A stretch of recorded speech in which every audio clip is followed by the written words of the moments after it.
Un millionnaire fit un pari cruel avec la femme de ménage devant toute la fête, et personne là-bas ne se rendit compte qu'il était sur le point d'assister à quelque chose de plus grand qu'une simple plaisanterie de salon. La musique continuait doucement, le cristal brillait sous les lustres, et Rodrigo se déplaçait parmi les invités avec l'assurance de celui qui avait toujours cru que tout lui appartenait. Fernanda ramassait les verres vides, avec la discrétion entraînée de celle qui avait appris à traverser des environnements luxueux sans laisser de traces, jusqu'à ce que ses yeux s'arrêtent sur un violon ancien exposé près de la cheminée. L'instrument était fixé dans un cadre en bois sombre, seul sur le mur comme une relique. Fernanda ralentit le pas. Elle ne le toucha pas, ne s'approcha pas trop près, elle le regarda simplement avec une attention qui ne correspondait pas à la fonction qu'elle exerçait ce soir-là. Rodrigo le remarqua. Il remarquait toujours quand quelqu'un sortait de la chorégraphie qu'il contrôlait. Il s'arrêta au milieu de la conversation, leva son verre et la pointa directement du doigt. « Hé, tu m'espionnes ou tu veux emporter le violon avec les yeux ?» Quelques invités rirent avant même d'avoir compris la phrase entière. Fernanda tourna le visage vers lui et tint fermement le plateau. Le salon commença à s'aligner autour de cette scène. Rodrigo adorait cela. Il s'approcha lentement, avec le sourire tranchant et le ton doux qu'il utilisait quand il voulait humilier sans élever la voix. « Tu n'as jamais vu un Stradivarius de près ?» demanda-t-il. « Ou tu as cru que c'était une décoration ?» D'autres rirent. Fernanda regarda à nouveau le violon. Il y avait une nostalgie cachée dans ce geste. Elle répondit à voix basse, presque pour elle-même. « J'ai juste trouvé ça beau. » Rodrigo répéta la phrase à voix haute. « Elle a trouvé ça beau. Vous avez entendu ? La femme de ménage a trouvé beau un violon de plusieurs millions. » L'homme en costume gris à côté de lui rit plus fort. Patricia, en robe dorée, haussa les sourcils et lâcha un rire bref. Rodrigo fit un pas de plus. « Tu sais ce qui serait vraiment beau ? Que tu joues de ce violon. Si tu y arrives, je t'épouse ici même, devant tout le monde. » Le rire éclata dans le salon. Des gens filmaient, d'autres observaient, simplement avec ce plaisir silencieux de ceux qui aiment quand la cruauté choisit une autre cible.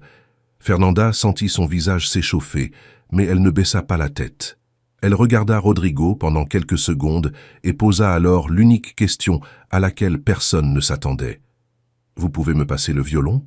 Le rire mourut soudain. Rodrigo inclina la tête, incrédule. Puis il ouvrit un sourire encore plus grand. Il marcha jusqu'au mur, retira le violon du support et plaça l'instrument dans ses mains sans délicatesse. « Voilà. Maintenant, montre-nous à tous. » Le poids du bois toucha la paume de Fernanda et ramena une mémoire qui n'était pas venue entière depuis de nombreuses années. Une petite chambre au fond de l'école municipale. L'odeur de café mélangée au vernis de l'instrument.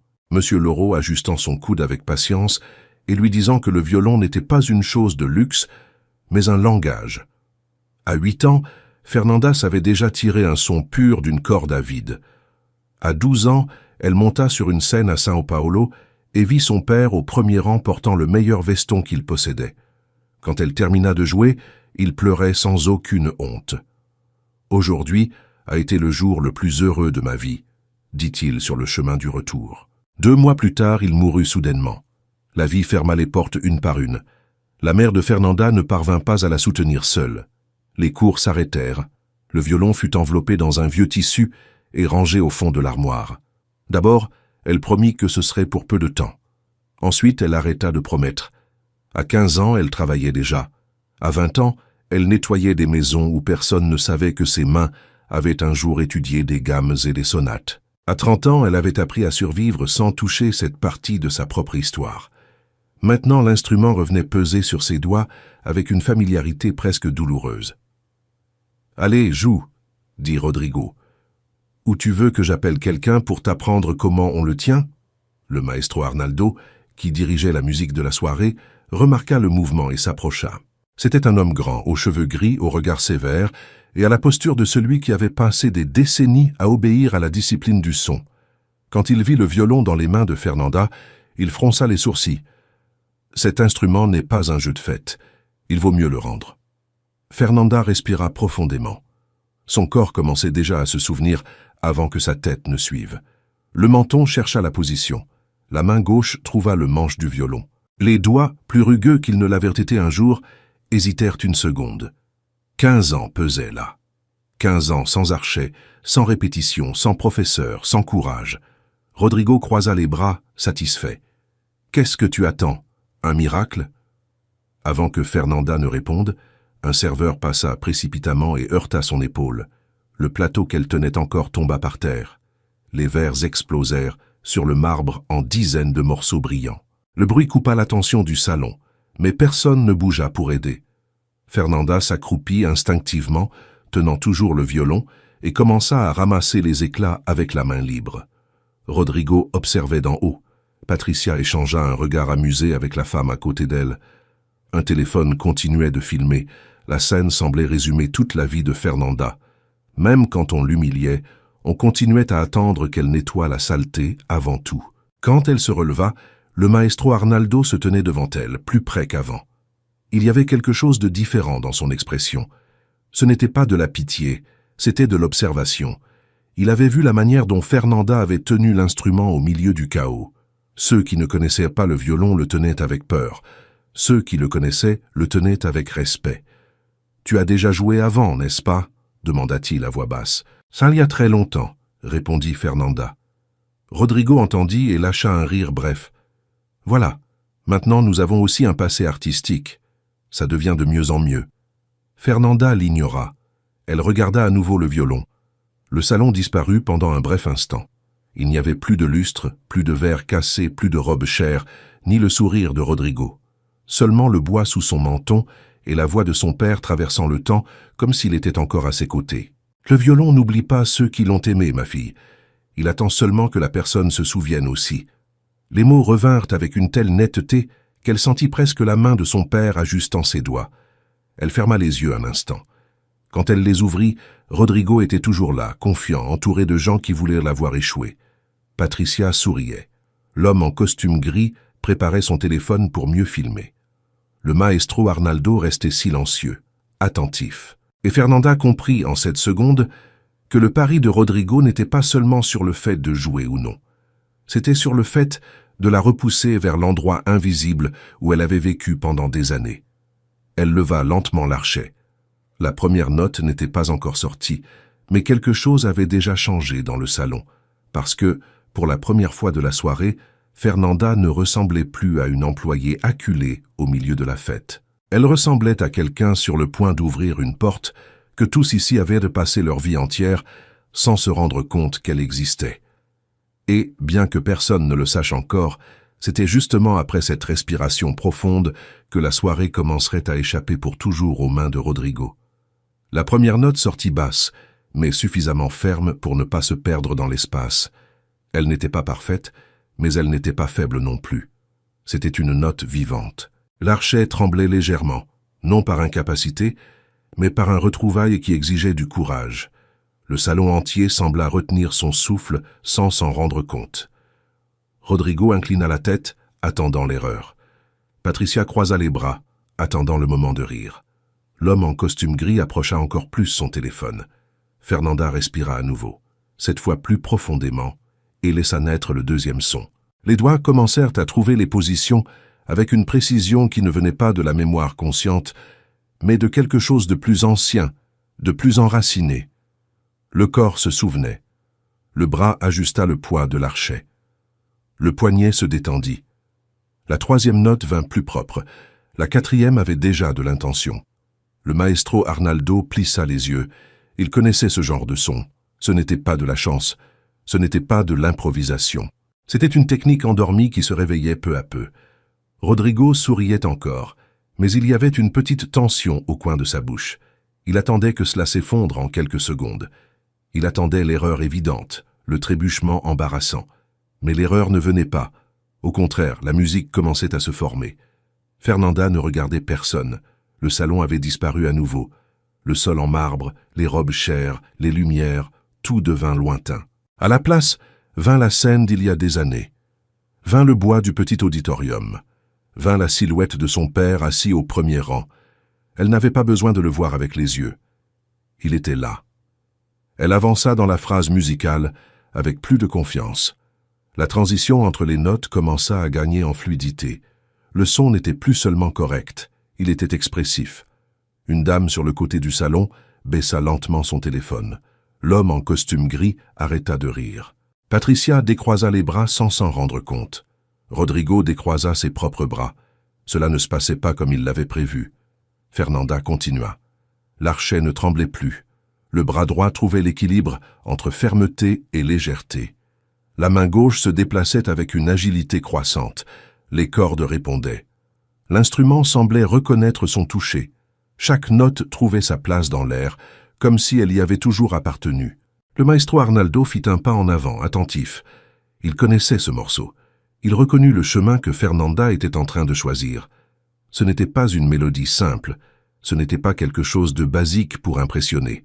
C'était exigeant, c'était risqué. Elle n'essayait pas de prouver qu'elle savait jouer, elle jouait vraiment. Le silence dans le salon changea de nature. Avant, c'était l'attente d'un échec. Maintenant, c'était de l'attention. L'un des invités se leva discrètement, puis un autre. Non par politesse, mais par impulsion. Il se passait quelque chose qui ne correspondait pas à la position confortable de ceux qui regardèrent de loin. Rodrigo serra le verre dans sa main. Le sourire n'était plus naturel. Il regarda autour de lui et se rendit compte que les gens ne le regardaient plus. Cela ne lui arrivait jamais. Il essaya de reprendre le contrôle. « Ça suffit », dit-il en faisant un pas en avant. Fernanda ne s'arrêta pas. La musique continua, plus forte, plus claire, plus assurée. « J'ai dit ça suffit », répéta Rodrigo maintenant plus fort. Personne ne bougea pour l'aider. Le maestro Arnaldo leva légèrement la main, non pour interrompre, mais comme quelqu'un qui demande le silence à celui qui tente d'interrompre quelque chose de plus grand. Rodrigo perçut le geste et se figea une seconde. Cela était nouveau pour lui. On ne lui obéissait pas. Fernanda entra dans un passage plus difficile. Les doigts coururent avec précision. Il y avait des imperfections. Oui, petites, naturelles, humaines. Mais l'essence restait intacte. Le son portait de l'émotion. Ce n'était pas de l'exhibitionnisme. C'était la vérité. Une femme porta la main à sa poitrine. Un homme plus âgé hocha lentement la tête, comme quelqu'un qui reconnaît quelque chose de rare. Le jeune homme qui filmait baissa son téléphone pendant quelques secondes, incapable de choisir entre enregistrer ou simplement écouter. Rodrigo regarda Patricia. Elle ne souriait plus. Il regarda les autres invités. Personne ne riait. Personne n'attendait l'erreur. Ils étaient captivés. Fernanda avança vers la partie la plus intense de la musique. L'archet gagna en force. Le son remplit le salon d'une manière qu'aucun système audio n'aurait pu reproduire. C'était direct, c'était brut, c'était humain. Rodrigo fit un pas en arrière, sans s'en rendre compte. La musique occupait l'espace qui lui appartenait auparavant. Quand Fernanda entra dans la variation finale, quelque chose changea de façon définitive. Ce n'était plus une question de technique, c'était une question d'abandon.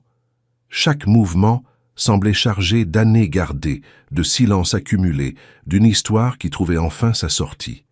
Le salon entier était maintenant debout. Rodrigo, non. La dernière séquence arriva avec une précision qui surprit même le maestro lui-même. Il savait combien ce passage exigeait de contrôle. Fernanda n'hésita pas. Elle conduisit jusqu'à la fin avec fermeté. La dernière note resta dans l'air. Silence. 1 seconde. 2. Puis le premier applaudissement surgit.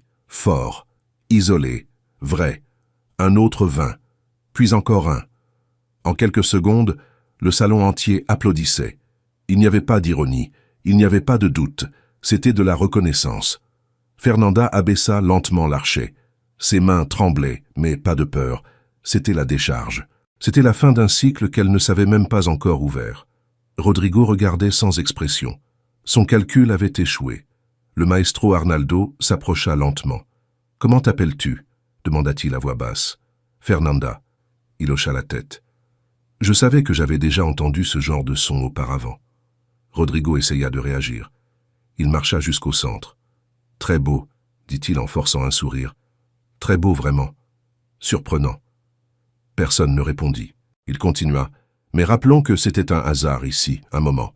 Ça ne change rien. » Une voix au fond répondit « Ça change, oui. » C'était l'homme le plus âgé, à la cravate sombre. « Ça change tout. » Rodrigo resta silencieux.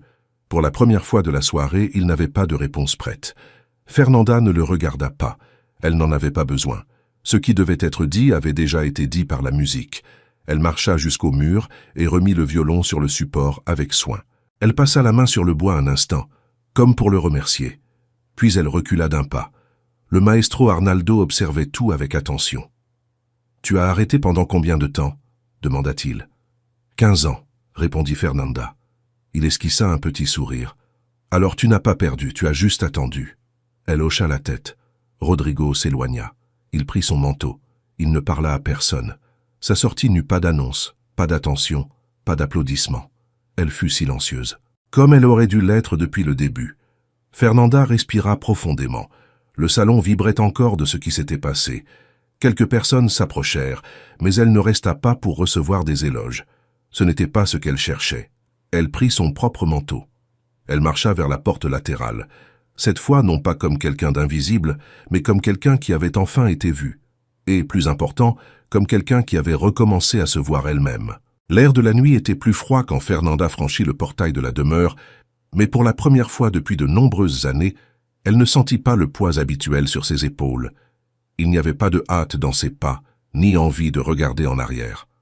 La fête continuait à l'intérieur, les lumières encore allumées, les conversations reprenant leur rythme d'avant, mais quelque chose avait changé, même si personne ne savait exactement expliquer quoi. Elle marcha sur le trottoir en silence, tenant son manteau contre son corps, tandis que le souvenir de la musique vibrait encore dans ses doigts. Ce n'était pas seulement le son qui restait, c'était la sensation d'appartenance, de quelque chose qui avait toujours été à elle et qui n'aurait jamais dû être abandonné. Cette même nuit, en arrivant chez elle, Fernanda ouvrit la vieille armoire dans le coin de la chambre. La boîte était encore là, exactement là où elle l'avait laissée tant d'années auparavant. Elle s'agenouilla lentement, retira le vieux tissu et révéla le violon qu'elle gardait depuis l'enfance. Elle passa les doigts sur le bois avec soin, comme si elle retrouvait un morceau d'elle-même qui n'était jamais parti. Elle s'assit sur le bord du lit, positionna l'instrument sur son épaule et, sans hâte, porta l'archet aux cordes. La première note sortit plus assurée qu'avant, pas parfaite, mais honnête. Et cela suffisait. Des jours plus tard, l'histoire commença à circuler. Quelqu'un avait filmé.